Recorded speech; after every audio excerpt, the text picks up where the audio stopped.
नमस्कार दोस्तों, stock market studies में फिर से एक बार आपको स्वागत है। तो आज यहाँ पे मैं बात करूंगा एक एयरलाइंस कंपनी के बारे में। देखिए एयरलाइंस इंडिया में मतलब इंडिया में जितने सारे एयरलाइंस कंपनी है, अभी देखा जाए तो सबसे टॉप रैंकिंग में जो स्टॉक मार्केट में लिस्टिंग हुआ जितने सारे कंपनीज है, उनमें से टॉप रैंकिंग में जो है वो है इंडिगो।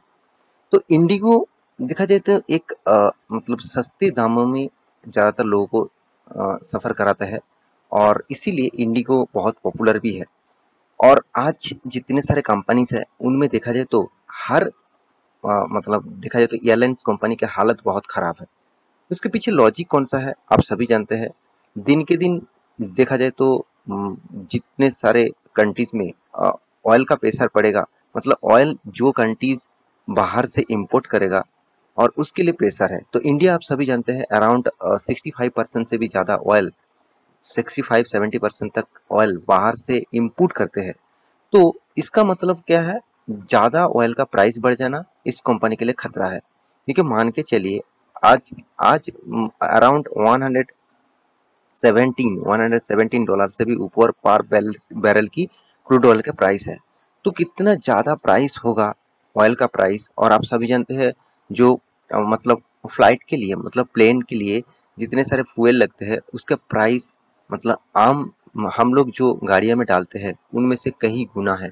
तो इसीलिए आप सोचिए, तो उसका प्राइस जितना बढ़ेगा उतना ही कंपनी के लिए जो कॉस्टिंग है वो दिन के दिन घटते चले जाएंगे, मतलब कॉस्टिंग बढ़ते चले जाएंगे। उसका जो इनकम का रेशियोज है वो दिन के दिन घटते चले जाएंगे। तो इसी प्रेशर के कारण इस कंपनी के ऊपर हमेशा प्रेशर रहते हैं। तो आज मैं जिस कंपनी के बारे में बात करूंगा वो भी एक एयरलाइंस कंपनी है, मगर इतना ज़्यादा प्रेशर में है तो जो कंपनी अच्छा खासा इनकम करने के बाद भी कंटिन्यूअसली लॉसेस कर रहा है, उसका नाम है स्पाइस जेट। तो कंपनी एक देखा जाए तो 100 रुपीज़ के अंदर है और एक बहुत छोटा कंपनी नहीं है, बहुत बड़ा कंपनी है। फिर भी कंपनी इस तरीके से हालत होने के पीछे कारण कौन सा है वो मैं लॉजिक के साथ आपको समझाऊंगा। तो वीडियो को पूरा देखिए, क्योंकि बहुत सारे दोस्तों ने कमेंट किया सर एक बार स्पाइस जेट के ऊपर वीडियो बना के दीजिएगा, क्योंकि इस कंपनी के फ्यूचर क्या होगा, क्या फ्यूचर में फिर से ये कंपनी खड़ा हो पाएंगे। क्योंकि लॉकडाउन के बाद हर हर मतलब एयरलाइंस कंपनी के ऊपर प्रेशर था। तो अभी तो लॉकडाउन टोटली देखा जाए खत्म हो गया, हर कंट्रीज के ऊपर फ्लाइट अवेलेबल है। तो फिर भी इस कंपनी के ऊपर उतना ज़्यादा ग्रोथ नहीं है, क्यों नहीं है। तो चलो आज उसी के बारे में बात करूंगा। तो वीडियो को पूरा देखिए। और हाँ, इसी तरीके से इन्फॉर्मेशन वीडियो पाने के लिए चैनल को सब्सक्राइब भी जरूर करिए। तो यहाँ पे मैं सबसे पहले वेबसाइट के ऊपर लेके आया हूँ। तो वेबसाइट से एक आपको अंदाजा लग जाएगा कि कंपनी कौन सा फील्ड में काम करते हैं और उसका बिजनेस मॉडल्स कौन सा है। देखिए हर देखा जाए तो कंपनीज जितने सारे एयरलाइंस कंपनीज है उनमें देखा जाए तो एक चीज कॉमन है। क्या कॉमन है, वो हमेशा ज़्यादातर कस्टमर को कोशिश करते हैं सस्ते से सस्ते दामों में फ्लाइट्स के अवेलेबल कराना। इसलिए वो डिस्काउंट रेशियोज में बहुत सारे फ्लाइट्स यहाँ पे अवेलेबल कराते हैं।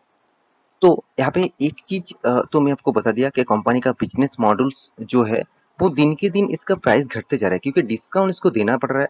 क्योंकि इतना ज़्यादा कंपटीशन है, तो उस कंपटीशन को मतलब फुलफिल करने के लिए कंपनी हमेशा कोशिश करते हैं। मगर एक चीज़ आप सोचिए, मान के चलिए आपका एक प्रोडक्ट है, आप मार्केट में बेचना चाहते हैं, इसका प्राइस कॉस्टिंग आ गया 10 रुपया और आप उसको बेचना चाहते हैं प्रॉफिट लेकर मान के चलिए 12 रुपया। अगर इस 12 रुपये से फिर भी आपको अराउंड मान के चलिए 2 रुपया भी आपको डिस्काउंट देना पड़े, तो आपके पास क्या बचेंगे? 10 आउट ऑफ 10, मतलब 10 में अपने टोटल कॉस्टिंग है, 10 में आप बेचेंगे। तो इस तरीके से चलो ठीक है, फिर भी कंपनी का प्रॉफिट नहीं है, बिल्कुल ठीक है। मगर ऐसा भी देखना पड़ रहा है, कॉस्टिंग ज़्यादा हो गया अराउंड 15 रुपया और आप माल बेच रहे हैं 12 रुपया में, उसमें से भी आपको फिर से 2 रुपया डिस्काउंट देना पड़ रहा है। अराउंड आप 15 रुपया में माल को तैयार किया और आपको बेचना पड़ रहा है 10 रुपये में, मतलब आपको 5 रुपया लॉस हो रहा है। तो इसी तरीके से इस कंपनी के ऊपर प्रेशर क्रिएट हो चुका है। तो हमेशा एयरलाइंस कंपनी के ऊपर प्रेशर होने के पीछे इस तरीके से कुछ लॉजिक्स है। देखिए मैं कोई भी कंपनी के ऊपर ये नहीं कहूँगा कि वो कंपनी अच्छी सर्विसेज नहीं देते, वो अलग बात होते हैं। सर्विसेज होना देना अलग बात होते हैं और खुद का प्रॉफिटेबल बिजनेस करना वो भी अलग बात होते हैं। तो यहाँ पे इस कंपनी के बारे में आज मैं डिटेल्स में बात करूंगा। तो चलो कंपनी की एक एक चीज देख लेते हैं। तो स्पाइस जेट एक ऐसा कंपनी है जो एयरलाइंस मतलब एयरलाइंस ऑफ इंडिया, मतलब इंडिया के एक एयरलाइंस है और आप इसका मतलब जो डिटेल्स है यहाँ पे आप देख सकते हैं, कंपनी कब से स्टार्ट हुआ, कौन सा कंपनी, इसका सब्सिडरीज कौन है, आप देख लीजिए।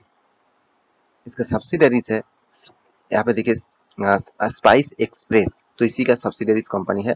और कंपनी का टोटल टोटल आप देख सकते हैं, एयरलाइंस ऑपरेटर जो फ्लैट्स ऑफ बीइंग्स है 737, एंड यहाँ पे देखिए कुछ फ्लाइट्स के नाम यहाँ पे दिया गया है जो इसका स्पेशल है।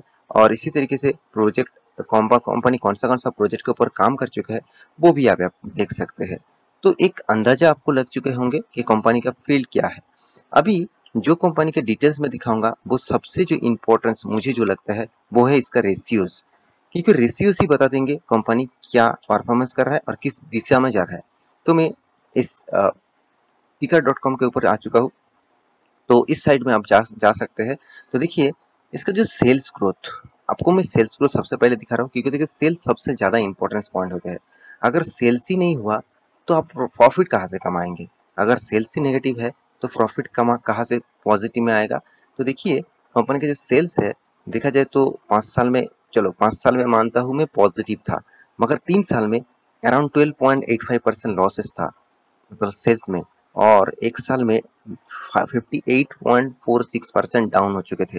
मतलब कितना ज़्यादा, 58% सेल डाउन, मतलब समझ लीजिए आपका बिजनेस का तो टोटली खत्म होने के मतलब कगार में है। तो आप देख सकते हो प्रॉफिट ग्रोथ, देखिए सेल्स में डाउन है तो प्रॉफिट ग्रोथ भी डाउन होगा। तो किस बेसिस से डाउन हो रहा है आप खुद ही देख लीजिए, नेगेटिव में किस बेसिस से डाउन हुआ आप देख सकते हैं। 3 साल में तो गजब हो गया, 220% का नेगेटिव। देखिए बहुत सारे दोस्तों ने यही कमेंट किया, सर लॉकडाउन के बाद कंपनी तो अभी क्या सस्टेन कर पाएंगे, क्योंकि इसका जितने सारे फ्लाइट्स है वो तो ओपन हो चुके हैं, हर कंट्रीज मतलब जाने के लिए परमिशन भी मिल चुके हैं, क्या इस कंपनी फिर से खड़ा हो पाएंगे। देखिए कंपनी की आज आज का रिपोर्ट नहीं, आप पिछले 5 साल 3 साल की रिपोर्ट देखिए। लॉकडाउन तो अभी आया है, मतलब 1 साल दो एक 2 साल हुआ है, मगर आप 5 साल भी रिकॉर्ड देखेंगे तो 200% का नेगेटिव।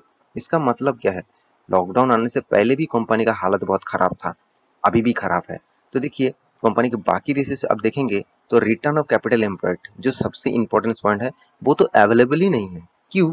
क्योंकि अवेलेबल ना होने के पीछे कारण है कंपनी इतना ज्यादा कर्जा भी लेके रखा। देखिए कंपनी का डेप्थ ऑफ इक्विटी भी कैसे है, प्राइस कैश फ्लो। मुझे जो सबसे चीज मतलब इस कंपनी के ऊपर बुरा लगा वो है price to cash flow. Cash flow company के इतना ज्यादा हो चुके हैं, वो एक नेगेटिव पॉइंट है। और इंटरेस्ट कवरेज रेशियो भी नेगेटिव में चला गया, और कंपनी का पेट रेशियो तो कोई फिगरेशन नहीं है।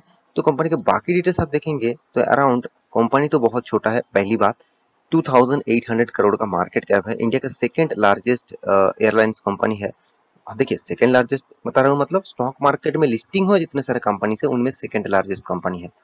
उनमें से देखा जाए तो इस कंपनी का मार्केट कैप एकदम छोटा है, 2800 करोड़। अभी कंपनी के इंडस्ट्रीज पी के बारे में बात करूँ तो 20.3, और कंपनी के देखा जाए तो खुद का जो return of equity, return of capital employed तो कोई अवेलेबल ही नहीं है, इतना कंपनी का खराब परफॉर्मेंस है। अभी देखेंगे कंपनी का एनुअली इनकम कितना, अराउंड 100 करोड़ का लॉस। कंपनी का कर्जा कितना, 9700 करोड़ का।